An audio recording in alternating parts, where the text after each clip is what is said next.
मृत्यु सत्य नहीं है। ये सत्य आप है, मृत्यु सत्य नहीं है। मृत्यु कैसे सत्य है?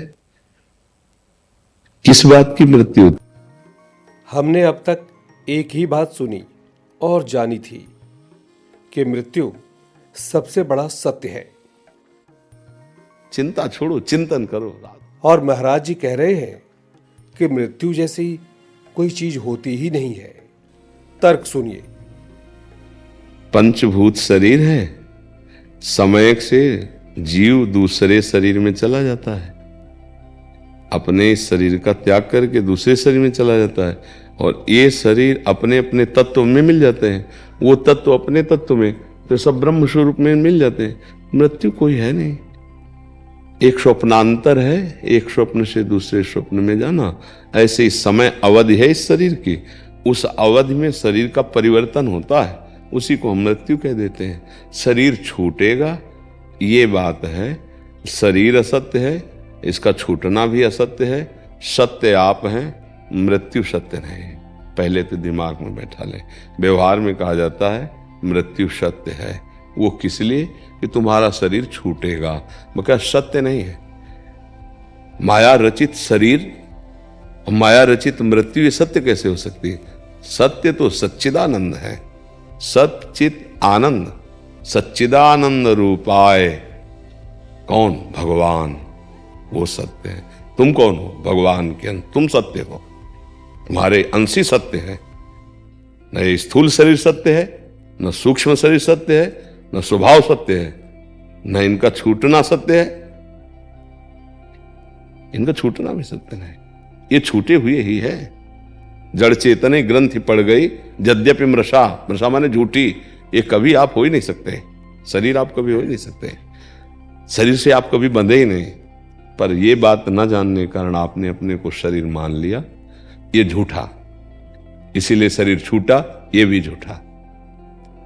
इसका पूरे का लोक का नाम है मृत्यु लोक। मतलब यहां सब परिवर्तनशील है, सब छूटेगा, सब नष्ट होने वाला, अर्थात जो रूप दिखाई दे रहा उस रूप में नहीं रहेगा, इसी को मृत्यु कह देते हैं। तो अब चूंकि हम भी कहते हैं कि ये बात समझ लो, मृत्यु का समय सत्य है, तुम्हारी मृत्यु होगी, तुम्हारा शरीर छूटेगा। पर आप जब प्रश्नकर्ता के रूप में आए तो इसके आगे की भी बात जान लीजिए।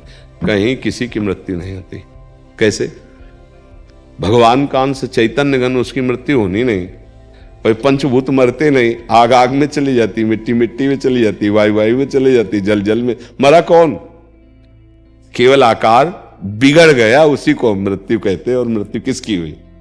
जल जल तत्व में चला गया, अग्नि अग्नि तत्व में, वायु वायु तत्व में, पृथ्वी पृथ्वी तत्व में चला, आकाश आकाश तत्व में चला गया। और जीवात्मा जो भगवान का अंश है, उसको तो कोई मार ही नहीं सकता है। क्यों? उसको कोई मार सकता है? तो मारा कौन? शिवाकार।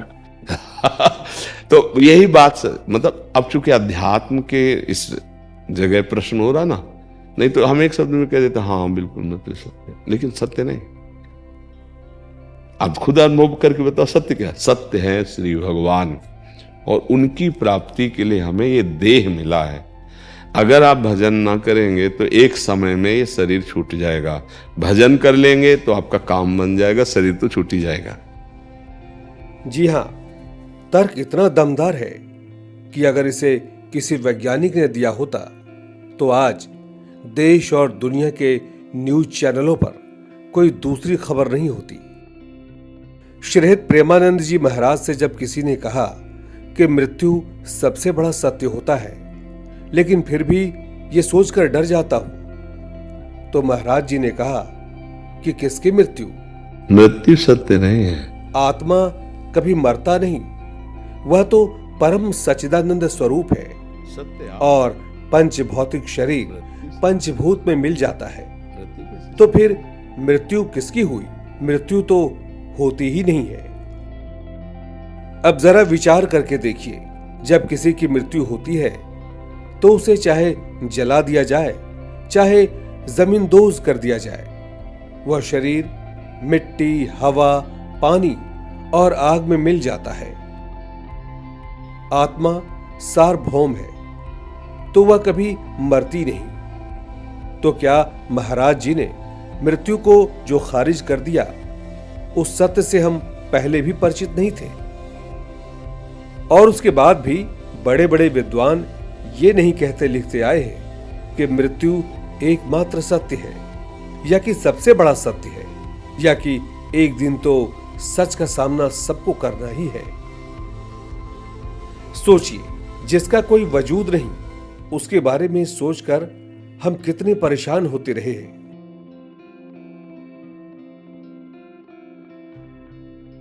आज शायद ही कोई ऐसा शख्स होगा जो प्रेमानंद जी महाराज को नहीं जानता हो, उनको सुनता ना हो। लोगों के दिलो दिमाग पर छा जाने वाले इस संत की वाणी और तर्क ने आज इन्हें इतना फेमस कर दिया है। कभी कभी इनके उत्तर सुनकर ऐसा लगता है कि कोई इतना त्वरित उत्तर कैसे दे सकते हैं, और इतना सटीक भी।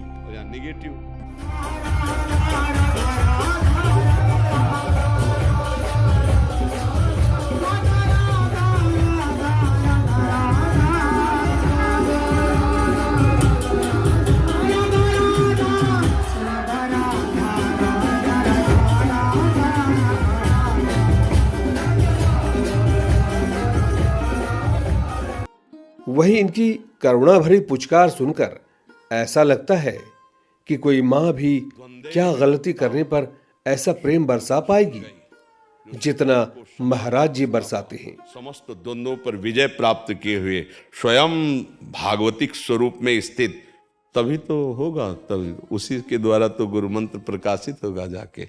पता नहीं क्यों, लेकिन महाराज जी के स्वभाव को देख सुनकर एक किसी की छवि जेहन में बैठने लगती है।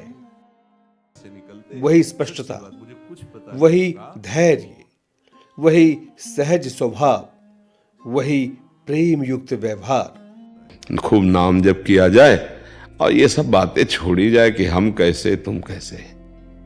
हम जैसे हैं प्रभु के हैं। प्रभु अभी तक गलती हो गई, अब लो नसानी, अब ना सही हो।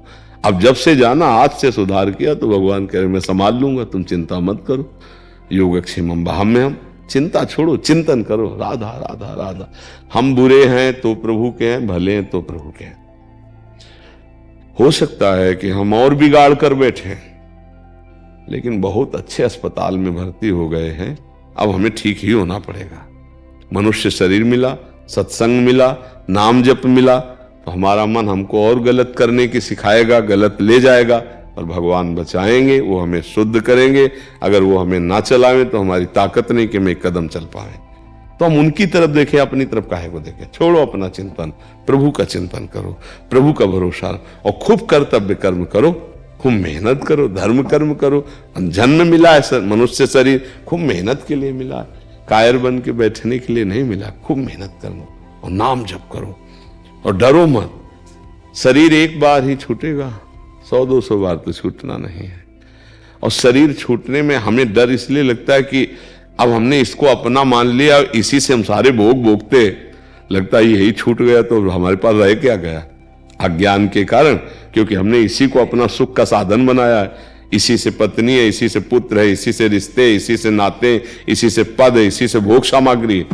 अब वो जीवात्मा आसक्त हो चुका शरीर में। अब जहां है कि शरीर नष्ट, तो ये भारी दुख, क्योंकि उसको इस बात का दुख नहीं, सारे सुख छूट जाएंगे इस बात का दुख है। नहीं तो जो सारे सुखों का त्याग करके पहले से तैयार हो जाता है ना मृत्यु के लिए, उसका भय ही नहीं रह जाता। पहले से तैयार है, जब मन आवे तब बुला लो, हम आपके लिए तैयार हैं, कोई परेशानी नहीं। पर हम लोग फंसे, ये पुत्र ये पत्नी, ये अभी तो बड़ा काम है। अगर अभी कह दिया जाए कि भाई आप कौन चलेगा वैकुंठ, अभी चलो हमारे साथ, पर ये शरीर हम अभी तुम्हारा छुड़वाएंगे और चलो वैकुंठ, तो कोई नहीं तैयार होगा। कोई बहुत ही श्रद्धावान होगा तो कहेगा 1 महीना का टाइम तो दे ही दे, मतलब थोड़ा बैंक बैलेंस भरवा के सब करके हाँ चलेंगे वैकुंठ पर 1 महीना। बहुत श्रद्धावान होगा तब कहेगा, नहीं तो कहेगा महाराज ऐसे ठीक है, नाम वाम जप लेंगे, दान पुण्य कीर्तन, ये वैकुंठ वाली बात अभी ना करो, अभी तो बहुत है काम है हमें। और इसी बीच में मृत्यु आ जाती है और लेके चल देती है। और जीव कुछ संभाल नहीं पाता है। नाम जप करता रहे तो सब ठीक हो जाएगा। राधा राधा। वाणी जी, राधे राधे। राधे राधे महाराज जी। गुरु जी, अगर नाम जप के साथ कोई गलत विचार चलने लगे तो क्या करना चाहिए? और अगर कोई कुछ गलत नहीं विचार करना चाहिए। किसका प्रश्न? कुछ नहीं करना चाहिए, वो अपने आप नष्ट हो रहा है। जब हम नाम जप करते हैं, सैकड़ों बार ये चर्चा हो गई है कि नाम जप क्या करता है, प्रभु को पसंद है निर्मल मन। कहते हैं ना, निर्मल मन जन सो मोहि पावा, मोहि कपट छल छिद्र न भावा। अब जब हम नाम जप शुरू करते हैं तो इस मन में सब भरे हुए गंदे संस्कार जन्म जन्मान और वो निकलते हैं। तो साधक जो जानता नहीं ना, वो घबरा जाता है। जब से भजन शुरू किया गंदी सी गंदी बातें आती, पहले ऐसी नहीं आती थी। आ नहीं रही, जा रही, ये सब जा रहे। कुछ नहीं करना है, बस नाम जप करते रहो। वो गंदी बातें आए फेंकेगा, अच्छी बातें, ऐसा नहीं कि केवल गंदी फेंकेगा। जो जो उसमें है मैसेज, कुछ मित्र मैसेज है, कुछ शत्रु मैसेज है, अब दोनों बाहर निकलेंगे, सब डिलीट होगा, खाली होगा मन। निर्मल मन, खाली मन भगवदानंद का अनुभव करता है। अभी हमारा मलिन मन, भरा विषयों से मन है, अब वो खाली। तो अगर समझ नहीं पाओगे तो भजन से अरुचि हो जाएगी। सहज स्वभाव प्रयु नवल किशोरी जू को मृदुता, दयालुता, कृपालुता की राशि है। हमें नहीं पता हम कभी किशोरी जी के दर्शन कर भी पाएंगे या नहीं, लेकिन जिन लोगों ने महाराज जी के दर्शन कर लिए उन्हें परेशान होने की जरूरत नहीं है, क्योंकि बात तो एक ही है ना।